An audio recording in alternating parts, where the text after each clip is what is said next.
আসসালামু আলাইকুম ওয়া রাহমাতুল্লাহি ওয়া বারাকাতুহু। আইনজীবী সাইফুল ইসলামকে আসলে কারা হত্যা করলো এবং এই ঘটনা কত দূর যেতে পারে? আপনারা জানেন চিন্ময় দাস, তাকে অ্যারেস্ট করা নিয়ে আসলে গতকাল দেখলাম বিভিন্ন জায়গায় আসলে হিন্দু সম্প্রদায়ের অনেকেই জড়ো হচ্ছিলেন, কিন্তু হঠাৎ করে সেই চট্টগ্রামে তারা আইনজীবীদের উপরে আক্রমণ করে, এমনকি আইনজীবী সাইফুল ইসলামকে ধরে নিয়ে প্রকাশ্যে তাকে কুপিয়ে এবং জবাই করে হত্যা করা হয় নাকি, এরকম অভিযোগ রয়েছে। এখন এই ঘটনাটা আসলে করলো কারা? প্রথমে বলি, এই চিন্ময় দাসকে যেই মামলায় অ্যারেস্ট দেখানো হয়েছে, যদি সত্যিকার অর্থে এই শুধুমাত্র বাংলাদেশের পতাকার উপরে গেরুয়া পতাকা লাগানো এটাকে রাষ্ট্রদ্রোহী হিসেবে আখ্যা দিয়ে তাকে অ্যারেস্ট করাটা অবশ্যই ঠিক হয়নি। যদি এই চিন্ময়ের যদি অন্য কোনো অপকর্ম থাকে এবং গোপনে যদি সে আসলে দেশদ্রোহী কোনো কাজ করে থাকে এবং সেই খবর যদি সরকারের কাছে থাকে, তাহলে ঠিক আছে। শুধুমাত্র একটা পতাকা উপরে নিচে লাগানোর কারণে তাকে দেশদ্রোহী হিসেবে আখ্যায়িত করা আমি মনে করি উচিত নয়। কিন্তু আমার কেন জানি মনে হয় সরকার এই সামান্য ব্যাপারটা নিয়ে তাকে অ্যারেস্ট করেনি। নিশ্চয়ই এর পিছনে অনেক বড় কোনো গভীর ষড়যন্ত্র থাকতে পারে। কিন্তু তাকে নিয়ে যারা আসলে এই গতকাল পর্যন্ত আন্দোলন করছিল বা অনেক জায়গায় ফেসবুকে অনেক জায়গায় ডাক দিয়ে হিন্দুদেরকে জড়ো করছিল, এতটুকু পর্যন্ত ঠিক আছে। অ্যারেস্ট করা মানে তাকে রায় দিয়ে দেওয়া নয় বা একেবারে অনেক কিছু হয়ে গেছে সেরকম কিছু নয়। কিন্তু এইটাকে কেন্দ্র করে হঠাৎ করে এই আদালত প্রাঙ্গণে গিয়ে বিভিন্ন প্রতিষ্ঠানে হামলা, এমনকি মসজিদেও তারা হামলা করেছে।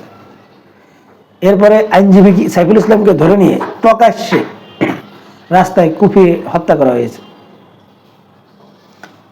এখন এই ঘটনাটা কি আপনি স্বাভাবিক ঘটনা মনে করছেন? আমি সেটা মনে করছি না। আমি মনে করছি বাংলাদেশের কোনো সাধারণ হিন্দু এর সাথে জড়িত নয়। এর পিছনে অবশ্যই রাজনৈতিক সুবিধা থাকতে পারে বা রাজনৈতিক উদ্দেশ্য সাধিত হতে পারে। এই যে স্ক্রিনে যে ছবিটা দেখছেন, এটাও কিন্তু এখন ভাইরাল যে তিনি আজম নাসিরের খুব কাছের লোক এবং একজন আওয়ামী লীগের কর্মী। সে নাকি এই আন্দোলনে এই যে কুপিয়ে জখম করা এটার সাথে সে নাকি জড়িত এবং প্রায় 17 জনকে অ্যারেস্ট করা হয়েছে। প্রথমে আমি আপনাদেরকে কিছু তথ্য দিই। চট্টগ্রাম আদালতে পুলিশের সঙ্গে সংঘর্ষ ও আইনজীবী নিহতের ঘটনায় 27 জনকে গ্রেপ্তার করা হয়েছে। গতকাল মঙ্গলবার রাতভর নগরের কোতোয়ালি থানাঘাট, মন্ডল কলোনি সহ বিভিন্ন এলাকায় অভিযান চালিয়ে তাদের গ্রেপ্তার করে যৌথ বাহিনী। আটককৃতদের বর্তমানে কোতোয়ালি থানা হেফাজতে রাখা হয়েছে। তাদের আটকের বিষয়টি নিশ্চিত করেছে চট্টগ্রাম মেট্রোপলিটন পুলিশের মুখপাত্র রইসুদ্দিন। এর আগেও আপনারা দেখেছেন যে হাজারীগলিতে, চট্টগ্রামের এই হাজারীগলিতে একটা ছেলের ফেসবুক পোস্টকে নিয়ে তার উপরে কিভাবে অমানবিক নির্যাতন করা হয় এবং সেখানে যখন পুলিশ এবং সেনাবাহিনী যায় তাদের উপর অ্যাসিড পর্যন্ত নিক্ষেপ করা হয়। তার মানে এখানে গভীর একটা ষড়যন্ত্র রয়েছে এবং এই ষড়যন্ত্র করে আসলে লাভটা কার হবে এবং ক্ষতিটা কার হবে। এই সাইফুল ইসলামকে যেভাবে প্রকাশ্যে হত্যা করা হয়েছে এইটা স্পষ্ট ছিল, যেহেতু সাইফুল ইসলামকে নির্দিষ্ট করে আসলে করা হয়েছে। এর কারণ হচ্ছে এরপর সাথে সাথে কিন্তু ভারতের মিডিয়াগুলিতে প্রচার করা হয়েছিল এই চিন্ময় কৃষ্ণ দাসের পক্ষের আইনজীবীকে নিহত করা হয়েছে। মানে গুজব ছড়ানো হয়েছে যে এই আইনজীবী সাইফুল ইসলাম নাকি চিন্ময় কৃষ্ণ দাসের পক্ষে আইনি লড়াই করার কারণে তাকে হত্যা করা হয়েছে। এই যে গুজবগুলো, এই সবগুলো মিলিয়ে মনে হচ্ছে সব কিছুই কিন্তু পরিকল্পিত। এখন এই পরিকল্পনা বাস্তবায়ন করার জন্য বাংলাদেশের হিন্দু সম্প্রদায়ের যে সাধারণ মানুষগুলো রয়েছে তাদেরকেও ব্যবহার করা হচ্ছে। যেমন আমাদের বাংলাদেশে কিছু হিন্দুরা রয়েছেন, এই সাধারণ হিন্দুরা আসলে অতিরঞ্জিত আবেগী। এই আবেগের চোটে আসলে এই যে ভারতের বিজেপির অনেকগুলো কলা কৌশল, ধর্মীয় উস্কানি, এগুলোকেও সমর্থন করে আসলে তাকে ভোট দেয়। বাস্তব সত্য কথা হচ্ছে এটা আদতেই কোনো ধর্মীয় ব্যাপারে নয়, কিন্তু এটাকে ধর্মীয় রূপ দেওয়ার চেষ্টা করা হচ্ছে। এখন বাংলাদেশে যে বিশৃঙ্খল পরিবেশ তৈরি করা হয়েছে এবং গতকাল যে সাইফুল ইসলামকে হত্যা করা হয়েছে সে কিন্তু সাবেক ছাত্র শিবিরের কর্মী। এখন যদি চট্টগ্রামের জামাত শিবিরের যে প্রচণ্ড ক্ষমতা এবং তাদের যে জনপ্রিয়তা, যদি সত্যিকার অর্থে যে উস্কানি দিয়ে আসলে দেওয়া হয়েছিল, এই উস্কানিতে যদি আসলে জামাত শিবির যদি কান দিয়ে যদি হঠাৎ যদি এই হিন্দু সম্প্রদায়ের উপরে বা যারা এই আন্দোলনে শরিক হয়েছে তাদের উপরে যদি আক্রমণ করে বসতো, তাহলে আমার কেন জানি মনে হয় অনেক বড় একটা বিপদ হতো বাংলাদেশে, বিভৎস একটা ঘটনা ঘটে যেত। কিন্তু আলহামদুলিল্লাহ জামাত শিবিরের পক্ষ থেকে সেটা করা হয়নি। কিন্তু এই সাধারণ হিন্দুদেরকে উদ্দেশ্যে আমার বলা, যে কেউ আপনাদেরকে উস্কানি দিলেই আপনারা যাবেন না। যেমন আপনারা দেখেছেন যে গাজীপুরের এইদিকে গার্মেন্টস শ্রমিকদেরকে মাঠে নামিয়ে দিয়ে আন্দোলনের নামে তাদেরকে মাঠে নামিয়ে এক পক্ষ বিভিন্ন কারখানাগুলোতে আগুন ধরিয়ে দেয়, যেটার সাথে সাধারণ শ্রমিকরা জড়িত নয়।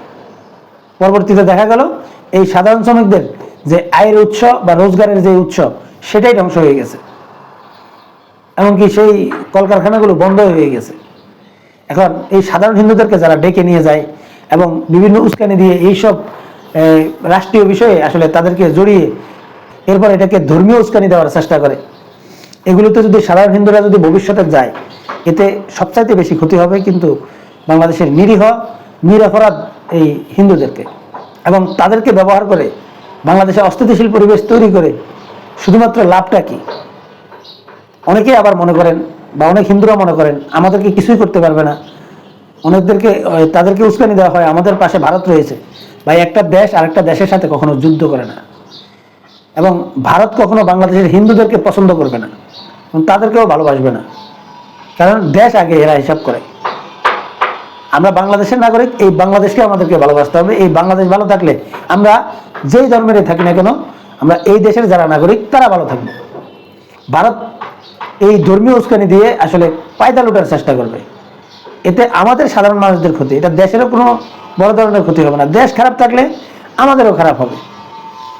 আর কেউ যদি মনে করেন যে ভারত বাংলাদেশে আক্রমণ করে বসবে এই কারণে, এটা এত সহজ জিনিস নয়। একটা দেশের সাথে যুদ্ধ লাগা এত সহজ জিনিস নয়।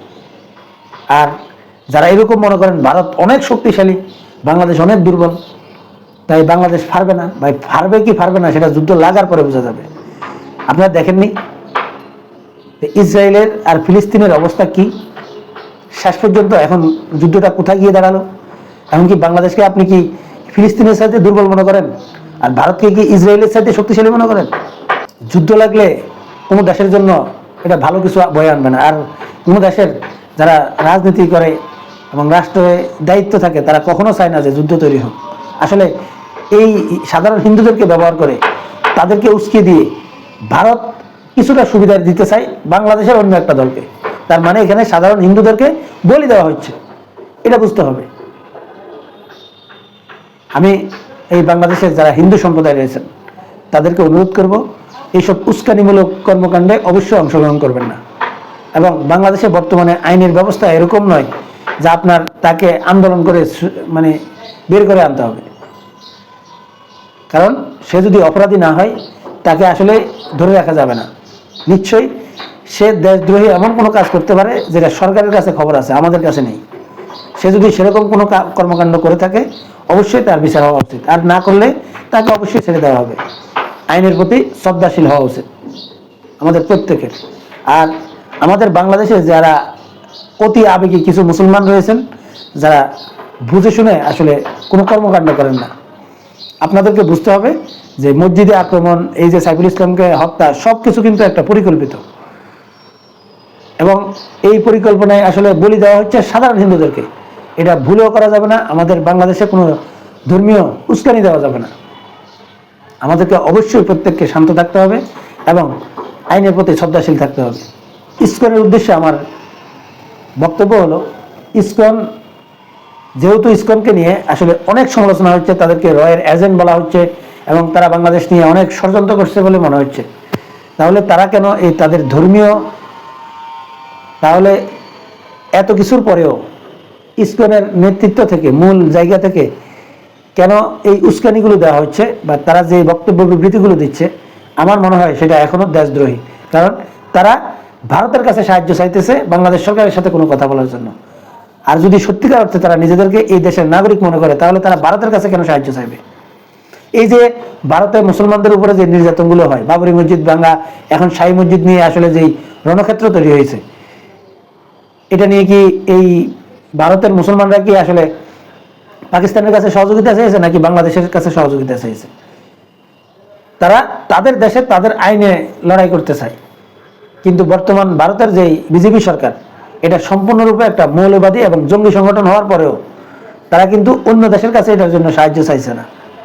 আমাদেরকে অবশ্যই দেশপ্রেমিক হতে হবে, আমরা যেই ধর্মেরই হই না কেন আমাদেরকে অবশ্যই দেশপ্রেমিক হতে হবে এবং বুঝতে হবে যে ভারত কখনো বাংলাদেশের হিন্দুদের প্রতি মায়া দেখাবে না, তাদেরকে ব্যবহার করবে। এবং বাংলাদেশে অনেক মুসলমান রয়েছে যারা আসলে সত্যিকার অর্থে ইসলাম সম্পর্কে সঠিকভাবে জানে না, তাদেরকে ব্যবহার করে আসলে এই ধর্মীয় দাঙ্গা লাগানোর অনেকেই চেষ্টা করবে অন্য রাজনৈতিক স্বার্থ হাসিলের জন্য। অতএব আমাদের প্রত্যেককে সতর্ক হওয়া উচিত বলে আমি মনে করি। আল্লাহ হাফেজ।